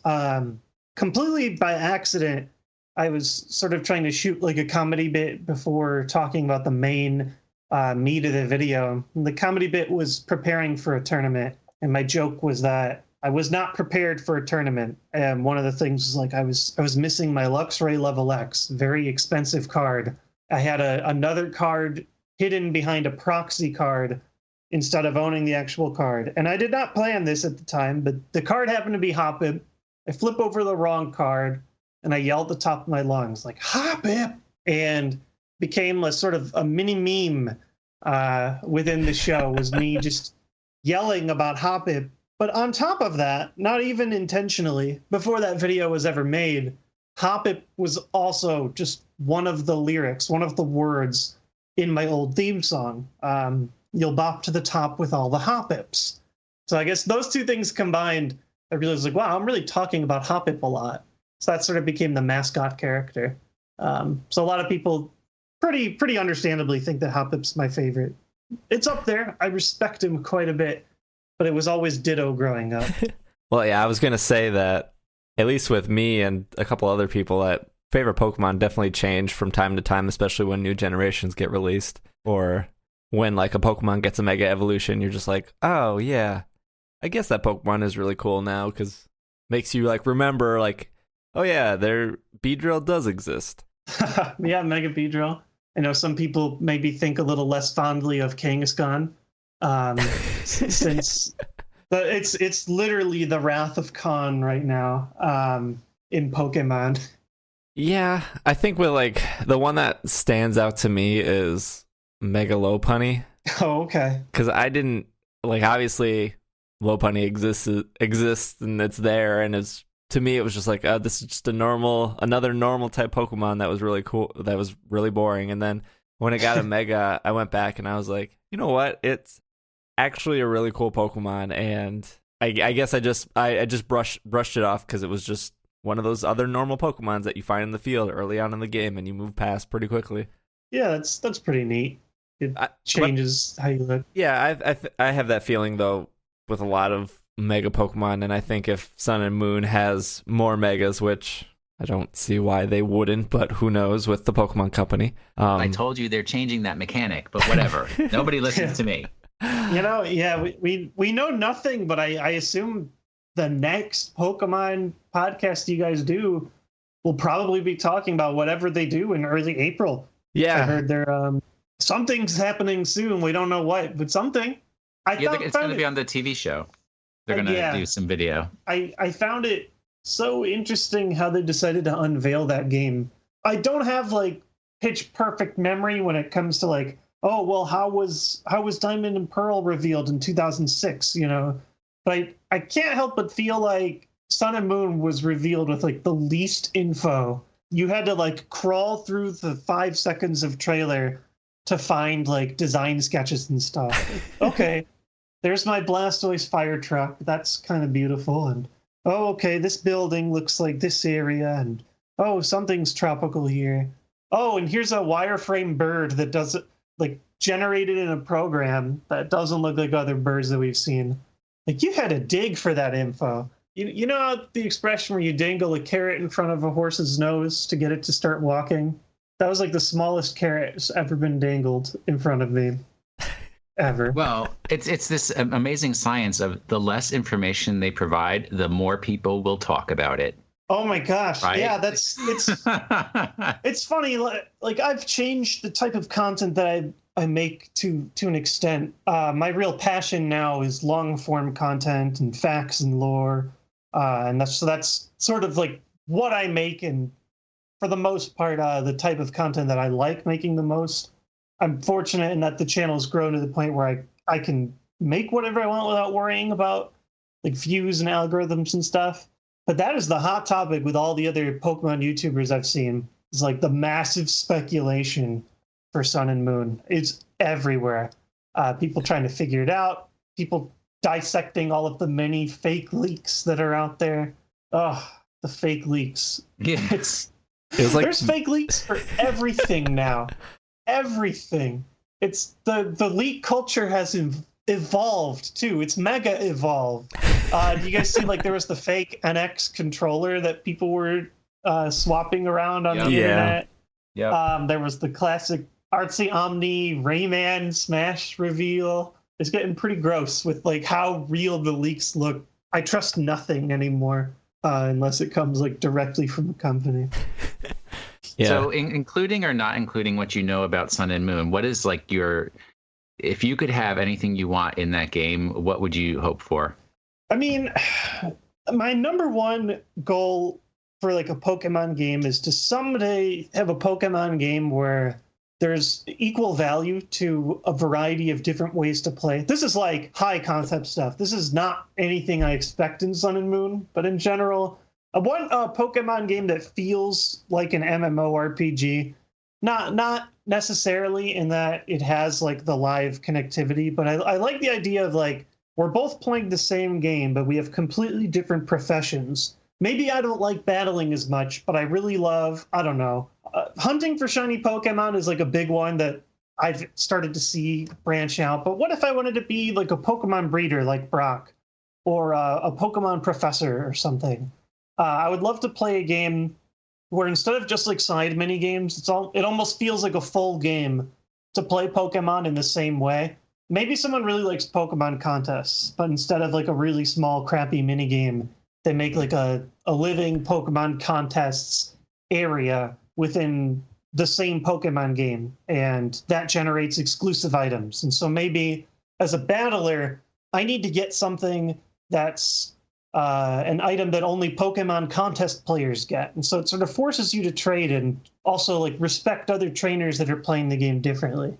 I don't know. That's like my high concept dream, is to have the games feel like how they look in the anime, in terms of like you have a job other than beat the Elite Four. Yeah, so multiple paths to victory and multiple definitions of what victory could Civilization 5 Pokemon, you can either create the first rocket ship to outer space or make the UN, or however civilization works. Yeah, and you're not alone in that thinking. I've heard that from a lot of people, that they'd like to see a move away from the 8 gyms and Elite Four, meaning you've won the game, and see alternate paths. Slightly smaller hopes, just I think would be an awesome concept, is I would love to see like story exclusive boss Pokemon in like the story of Pokemon. The single player campaigns for Pokemon are usually pretty by the book. If you know halfway what you're doing, it's pretty easy to just plow through the entire game. Even leaning on like one Pokemon, you can kind of just crush everybody. I would love to see what I like to call reverse horde battles, where they have some giant multiple thousand HP Pokemon, but you get to throw out your whole party of 6 at the same time. And so you get to horde battle them. they're just like a massive, extremely hard to defeat Pokemon. Maybe I don't know, they took the legendary, whatever the new Sun and Moon legendary is, but it's enhanced by science or something. So it's like covered in machinery. And I think that would be really cool to battle with your whole team at the same time. An even smaller concept than that, I would love to see just a bigger post game than what we got in Omega Ruby Alpha Sapphire. I would love to have alternate gyms or things to play with when my game's done. Or just give me a battle frontier. That would be really nice. So a return to Kalos, you're saying? And all the gyms there. And a is that one of your? Oh, is that your like big theory? Is we're gonna gold and silver it? Yeah, I think a lot of people, since there were a lot of similarities in X and Y to the original Red, Blue, Green, that there's probably going to be a lot of similarities in this game to Gold and Silver with a return to that region. You know, it's funny. I've never heard that, but I kind of like it. If you think about like the sun and the moon, those are kind of gold and silver in itself. That said, I hope that it comes off as like its own original thing. I would hate to get gold and silver a third time, only because I already like Heart Gold, Soul Silver so much. as many people do. But you know, X and Y had the throwbacks, but it still, you know, was its own story. And the other clue that gets me there is I think a lot of the town names in Gold and Silver were kind of like flowering trees and things like that. Am I completely wrong in that? Yeah, like New Bark Town and stuff like that. Yeah, so and then the clue for the new game was the guy described it as flowers. So that also to me makes me think of Gold and Silver. Makes me think I didn't hear that. Someone gave a clue and the clue was just flowers. Yeah. Yes. Yeah. Okay. See, I forget who it was. Like the communication like a marketing director guy, something like that. See, I need to dig into this deeper. I've changed so much. I used to like with X and Y, I would report on every rumor or share all the stories, but now it's kind of fun watching other people tackle it. And I'm staying less like spoiler digging than I have in a long time. I'll watch whatever video comes out early April though. But when I think of flowers in the area, I think of like a Hawaii-based region, something like that. Seems tropical. I don't know. we have to take what we can get with like rumors and speculations to make the show something of an hour. Will, you got any more questions on your list? I mean, I got like 300 more questions on my list, but I'm not going to take all day. Well, maybe I can hop back on another time then, if you guys ever need to discuss future Pokemon shenanigans. Yeah, I'm looking through. You pretty much answered everything I had, so... Well, awesome. I think that wraps up our segment, Will. And Will and I will be back after the break to give you your Pokemon of the week, but I want to thank Josh for being on. Oh, thanks for having me. It's been fun. I know you guys probably first approached me maybe even years ago, and I'm glad we were at least finally able to make it happen. Yeah, it was really cool. I usually tell our guests to pimp where our listeners can find you, but I feel like everyone knows you. Hey guys, we'll go reverse. You guys can watch the Pokemon cast. They're already watching. It doesn't work that way. But you know, you can find my social media channels, YouTube and Twitch and Twitter. They're all TheJWittz. It's a long story. JWittz was already taken on all those other platforms already. So we added the in front of it. It's there. The only platform where I am not TheJWittz is Instagram, where JWittz was not taken already. But I think that allowed someone who's a fake named TheJWittz to like impersonate me. I have not gone out to police that enough. I also don't use Instagram, so don't even follow me there. You can find like a picture of like a Shaquille O'Neal jersey or something that I took with an Instagram filter. Like that's like the first picture I think I put on Instagram, and you can probably still see it because I don't even think I've filled up enough for a second page of Instagram. It's out there. Cool. Well, thank you again, Josh, for being on. Hopefully we can have you on in the future, especially with Sun and Moon coming. Maybe we can get your insight on that as well. Yeah, it sounds good. I'm kind of happy I know nothing about the game, but on the other hand, I can't wait to hear a little bit more, perhaps next week. Cool. We will be back right after this break.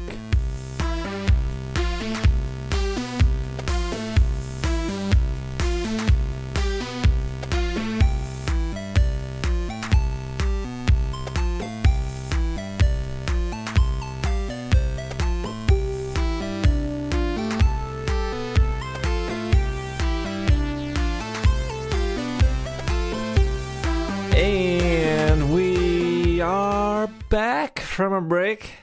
Again, a big thank you to Josh for taking the time to be on.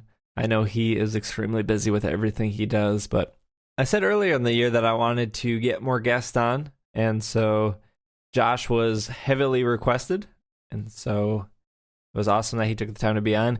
If listeners, you're listening to this and there was another person, YouTube star, Twitch star that you want on, let us know via Twitter. You can tweet at us at Pokemon Podcast, and if you enjoyed Josh being on, tweet at him and tweet at us too. His Twitter is at TheJWittz. So let us know, just so we can have a better direction in the future of getting this organized and whatnot, because it's not as easy as, hey, you want to be on? Sure. Well, sometimes it's that easy, but especially with like people with Josh, they're a little bit busy, so you gotta pull some strings to make some stuff happen. So your feedback via Twitter or email is much appreciated. With that being said, we're gonna use Josh's second favorite Pokemon, Hoppip, as our Pokemon of the week. And Hoppip. It evolves from Skiploom, it evolves into Skiploom, evolving into Skiploom, starting at level 18, and then it evolves into Jumpluff, starting at level 27. Yes. It is considered the cottonweed Pokemon, number 187 in the Pokedex. If you don't know what a Hoppip is, it is a round pink Pokemon with long green leaves growing on the top of its head. The leaves are on its head have raised edges similar to a dandelion. It has big triangular ears with dark insides, yellow beady eyes that lack pupils. Its arms and legs are stubby, and it has a short tail with a rounded tip. Oh, I didn't know I had a tail.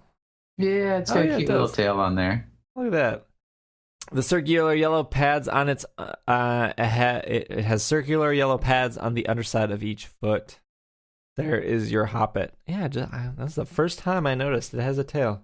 What do we got here? Hoppip, not competitive, sitting at 250 base stats. Highest. Well, it's like a baby Pokemon. It is. It's sitting with a special defense of 55, which is its highest. Also, if you get a shiny Hoppip, instead of being that delightful pink Kirby color, it is a nice rich green color. Not the ugly green that the other shinies have. It's a good green. The ugly green shinies. It is a nice green. It's pretty. It's like a green apple green. It's like an unripe Hoppip. Hoppip is the lightest grass type and the lightest flying type Pokemon. Hoppip and its evolutions were given the English names, but we're giving their English names by Knob Orgascrag, some name I can't pronounce. I don't know who that is. Knob? He's a freelance translator, most famous for translating the text of every Pokemon game in the main series up to Platinum. Oh, interesting. So the evolution names, Hop, Skip, Jump, that used to be what the Olympic sport triple jump was called. Whoa, you just blew my mind with that. You didn't know that? No, I didn't know that. Hop, skip, jump. What? That's really cool. Now I'm disturbed that you didn't know that. I didn't know. I mean, let me be frank here. I have not spent that much time looking at Hoppip or its evolution line. It had a decent TCG card. Maybe not Hoppip, but Jumpluff. Jumpluff did. Well, I know Jumpluff was very popular right before I got, and then that got rotated out. As they do. As they do. I don't really have a moveset for you guys. Usually we round it up to Jump Luff or the highest evolution, but wait, let me grab some goodies here. Give it you want the ability to be Infiltrator, because all right, so it has 3 opportunities for abilities: Chlorophyll, Leaf Guard, or Infiltrator. Infiltrator being the hidden ability. Problem with Chlorophyll and Leaf Guard is those only activate in harsh sunlight, but harsh sunlight also superpowers fire type moves, so you're putting your little grass type there at risk if you're relying on something that also requires the harsh sunlight. Infiltrator does not require harsh sunlight, and Infiltrator allows you to make a successful attack past things like Reflect and Light Screen, which are protective moves.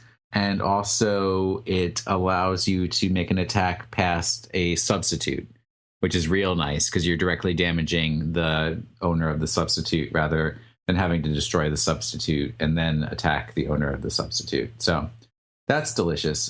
Keep the Infiltrator on there. And then for actual moves on your Hoppip, let's say we're doing an unevolved team. Let's go for a flying type move. You get that stab. Bounce. Yeah, maybe bounce so you can get 1 turn's worth of invulnerability. Bullet Seed is a multi-hit move, so that's good to play around with. Leech Seed, always popular in the VGCs. I'm a big fan of Cotton Guard. That's just me. That's too defensive. Cotton Guard's so good. Leech Seed is nice because when you have Leech seeded an opponent, even if you swap yourself out, whoever you swap in receives the health benefits of Leech Seed. So that's always a nice one. And then I don't know who's our biggest risk for a grass and flying type. Who's our fire, rock, ice? Ice is 4 times weak to ice. So what can we get to fight against the ices? Does Hoppip have anything to fight? No, it doesn't. Can it learn a egg move for the ices? No. Well, if you're up against an icy, that's the end. You can probably my suggestion, not that I'm a competitive battler, but U-turn might be a good. So you can just get out of there? Yeah. Throw in the towel when you got to. What is Memento? Maybe that's the one to use. Yeah, use Memento. Just kill yourself. Perfect. Don't take my strategy of running away. Take Will's strategy of just accepting defeat. Accept defeat, but then cause them harm as you are defeated. Well, there you have it. We have a lot going on this week, so if you're listening to this on Monday, hopefully you enjoyed this episode and you enjoyed Josh being on. Tomorrow night, Tuesday, March 28th, we will be streaming the 5th episode of Dungeons and Dragonites. On March 31st, we will be doing some Pokken Tournament if you want to hang out, starting at 8 p.m. Central Time. And then in 2 weeks-ish, more like 11 to 12 days, we will be at the Midwest Gaming Classic in Brookfield, Wisconsin. And we will have a room there. We will have some Pokemon Pinball. We have some Pokken Tournament. We will have some Pokemon Snap, Pokemon Stadium. We have a whole bunch of stuff going on. So if you are in the Wisconsin area and you want to swing by, I believe it is $60 for the weekend or just $20 on Sunday, $40 on Saturday. Saturday is your longer, more things to do day, I would argue. Saturdays are usually just better for conventions anyways, because people on Sunday are eager to go home because they've been there all weekend. If you can hang out, if you have any questions about Midwest Gaming Classic, if you've been, if you've never been, if you are just curious, maybe you can go, but you want to know more info, just let me know on Twitter or through email. I will provide any and all content to you if you ask. Otherwise, I think that's our show. I don't know what else we have. Like, subscribe, share. No, I'm just kidding. Just click down there give us a follow. Yeah, hit that little subscribe button underneath your podcast. No, So yeah, we're trying to do a lot of things. I want to thank all our Patreon backers who make our episodes possible, help us with supporting the Twitch, supporting the podcast, supporting the other podcasts we're doing. We have some other stuff on the horizon that we're messing around with. I'm working with Will on a project of his, which leads me to do a little more work on my end, but it's something I've been trying to get up and going for a while. So there's a lot of things in the pipeline, and I don't like to share them early in case they don't actually happen. But if they do happen, hopefully you guys like it. But yeah, that's it. If you stay past the closing credits here, I will have a little promo for some information we're gathering if you want to help out with that. Otherwise, Will is at Wash in the Sink. I am at Dragging a Lake. If you want to follow the podcast on Twitter, it's at Pokemon Podcast. But this has been another episode of the Pokemon Podcast, and we are Super U Potatoes.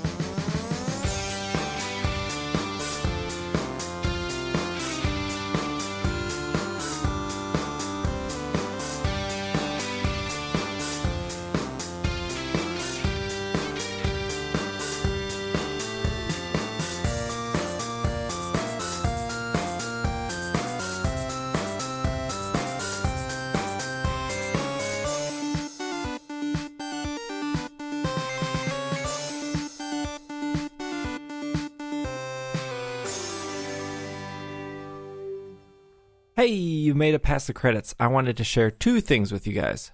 First, I want to give a shout out to my friend Nick, who has done the intro and outro music you've heard in these episodes. And actually, he did the break music as well. He's a very, very talented musician, and I thank him for the intro and the outro. The outro, of course, new this episode. The intro you've been hearing for a while now, and I love it. I think it's outstanding, and I think it represents a lot of the show itself, all summed up into one. The other thing I wanted to mention now that you stayed past the credits is if you wanted to support the show without giving us money, you can always give us money if you want to. We have cool rewards if you do. Patreon.com/itssupereffective. But if you want to support the show, we're working with a third party who tracks our stats and how well we do. They want to gather some information from our audience, from you guys, the listeners, to see how they can better help support us. So in order to do so, they need you to answer some questions in a survey, which takes about 6 minutes. Survey link is long and complicated, so I made it really easy for you guys. If you go to PokemonPodcast.com/support or just PKMNcast.com/support, either way will get you. It's also in the header on our homepage. It just says support. If you click on that, you'll actually see a button to start the survey. Survey takes about 6 to 7 minutes. I took it myself not to skew the stats. I just took it myself to see actually how long it would take and what questions it would ask you guys. I don't see any of the answers. I see a couple of the answers like how often do you listen and stuff like that. But it does ask you a couple other questions, like I think it might ask you your zip code and what race you are, if you're white, black, Hispanic. I don't see any of those answers. Again, it's just for the company we're working with to see what our listener base is like to help us grow. And so it's like I said, it's free. It takes like 6 minutes. It would really help us out if you do that.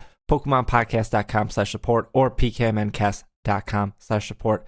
Thank you so much in advance if you take the time to do that. It means a lot. And hopefully you guys enjoyed this episode. I did a ton, and it's a long episode. We had TheJWittz on. It was great. So awesome. Thank you. Have a great night. Baba-sha!